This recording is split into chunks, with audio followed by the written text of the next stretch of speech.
Bonjour et bienvenue dans cette scène Galé TV. N'hésitez pas de s'abonner et d'activer la cloche pour recevoir toutes les actualités. On démarre avec Arsenal survole le derby contre West Ham. En déplacement au stade olympique chez son voisin West Ham ce samedi après-midi, Arsenal en a mis partout avec 5 pions, 2-5, tous inscrits en première période, et avec 5 buteurs différents. Après 36 minutes de jeu, les hommes de Mikel Arteta menaient déjà de 4 buts à l'action de celui de Leandro Trossard, le deuxième, vaut le coup d'œil, et si les locaux ont réduit l'écart en marquant 2 fois notamment avec un superbe coup franc d'Emerson, Bukayo Saka leur a asséné le coup de grâce en transformant son pénalty juste avant la pause. Après ces folles 45 premières minutes, plus rien n'a été inscrit par la suite. Grâce au nul de Brighton contre Southampton, 1-1, vendredi, Arsenal prend ainsi la deuxième place du championnat avec 6 points de retard sur Liverpool, qui affronte son rival Manchester City dimanche, 17h. Newcastle accroché face à Palace, Brentford large vainqueur de Leicester. Il s'est passé beaucoup de choses sur les pelouses d'Angleterre pour démarrer le week-end, et il valait mieux avoir un œil attentif sur celles de Brentford et Wolverhampton.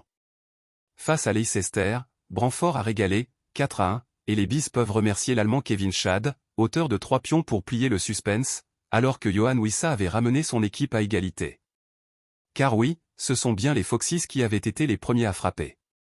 Mais ce n'était pas le seul triplé de la journée en Premier League, puisque Justin Kluivert a fait de même pour Bournemouth face aux Wolves, sauf que lui n'a inscrit que des pénaltys. Oui, vous avez bien lu, 3 pénaltys pour le Néerlandais, suffisant pour offrir 3 points aux siens et faire mieux que le doublé de Jurgen Strand-Larsen en face, 2-4. Nouvelle déception pour Newcastle, en revanche, qui tenait une courte victoire face à Crystal Palace avant de se faire égaliser au bout du temps additionnel, 1-1. Dans le dernier match de l'après-midi, en attendant West Ham Arsenal un peu plus tard, Nottingham Forest a assuré l'essentiel contre Ipswich, 1-0. L'AC Milan et Tijjani Reinders donnent une leçon à Empoli. L'AC Milan ne s'est pas fait peur et s'est tranquillement joué d'Empoli, 3-0, ce samedi. Les Rossoneri, invaincus depuis 6 matchs, sont donc assurés de terminer la journée à la 7e place, avant même de connaître le résultat de Bologne. Après avoir raté une grosse occasion impulsée par Rafael Leao et Théo Hernandez quelques minutes plus tôt, Alvaro Morata s'est rattrapé et a permis de mettre son équipe rapidement devant au tableau d'affichage. Au rebond à la suite d'un tir contré du Portugais, l'avant-centre espagnol ajuste bien sa demi-volée au second poteau pour trouver le chemin des filets, 1-0, 19e. Le scénario aurait pu être bien différent si la tête de Lorenzo Colombo avait été cadrée, 24e, dans le but déserté par Mike Maignan, sorti complètement à contretemps. Dans la brume de San Siro, Tijjani Reinders a concrétisé la bonne première période de son équipe en doublant la mise d'une reprise de volée, dos au but, excusez du peu, 2-0, 44e. Malgré un deuxième acte moins abouti, notamment marqué par la puissante frappe de Youssef Mallet sur la barre transversale milanaise, 54e, le milieu néerlandais des Rossoneri s'est offert un doublé d'un subtil tir à ras de terre, 3-0, 69e. Au terme d'un contre amorcé par Youssouf Fofana. Brest vient à bout de Strasbourg.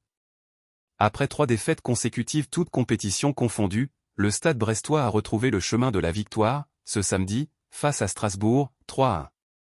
Les Finistériens y ont en plus mis la manière, notamment grâce à une première période largement maîtrisée. À la suite d'une main de Guéladoué, Kenny Lala a ouvert le score sur pénalty, 1-0, 12e.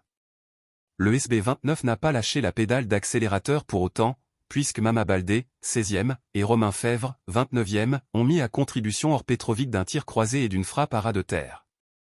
Le gardien serbe du Racing a dévié un centre-tir de Mathias Pereira lâche directement dans ses propres filets, avant que le but ne soit annulé pour une position de hors-jeu de l'ailier brestois, 36e. Ce dernier a alors récidivé pour doubler la mise juste avant la pause, 2-0, 45+1. Après un nouveau pénalty, cette fois provoqué par Saïdou Sow, Petrovic s'est interposé face à Ludovic Ajorc, 52e, afin de laisser son équipe en vie. La réduction de l'écart par l'intermédiaire d'Abdoul Ouattara, grâce à une énième offrande de Sébastien Nanasi, 2-1, 85e, a finalement été éclipsée par le petit festival de Romain Del Castillo. Auteur de plusieurs dribbles sur la droite de la surface avant de trouver le chemin des filets dans une forêt de jambes, 3-1, 90+2. L'Atlético roule sur Valladolid, Griezmann est l'anglais buteur. L'Atlético de Madrid n'a fait qu'une bouchée du Real Valladolid, 0-5, ce samedi pour le compte de la 15e journée de Liga. Après un début de match pas vraiment flamboyant, les Colchoneros ont trouvé la faille grâce à Clément Lenglet, reprenant un centre fort de Marcos Llorente sur un corner mal renvoyé, 0-1, 26e. Un autre Français a été à l'honneur, et qui d'autre qu'Antoine Griezmann dans ce rôle? L'ancien international s'est offert une standing ovation en inscrivant le 4e but de son équipe, 0-4, 51e, à la suite d'un 1-2 avec Julián Alvarez et d'un contrôle parfait. Entre-temps, l'Argentin avait doublé la mise pour permettre à l'Atlético de prendre le large dans le premier acte. Après un tir de Griezmann, l'avant-centre n'avait plus qu'à pousser le ballon dans le but vide, 0-2, 35e.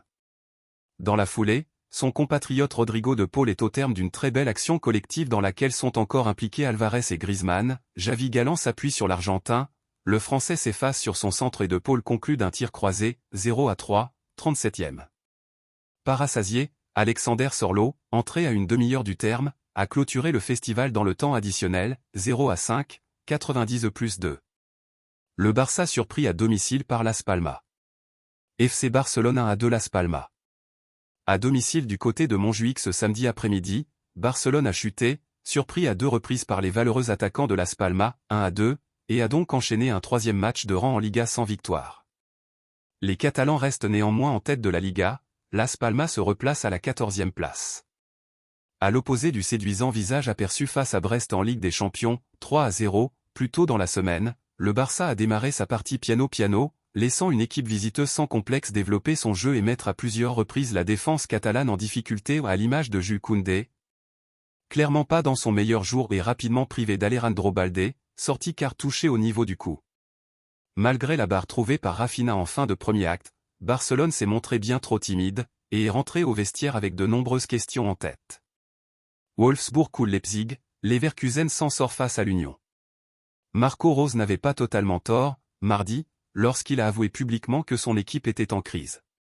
Car ce samedi, le Rasenballsport a vécu un véritable naufrage à domicile, 1-5, coulé en l'espace d'un quart d'heure par Wolfsburg, signant un 6e match sans succès toute compétition confondue.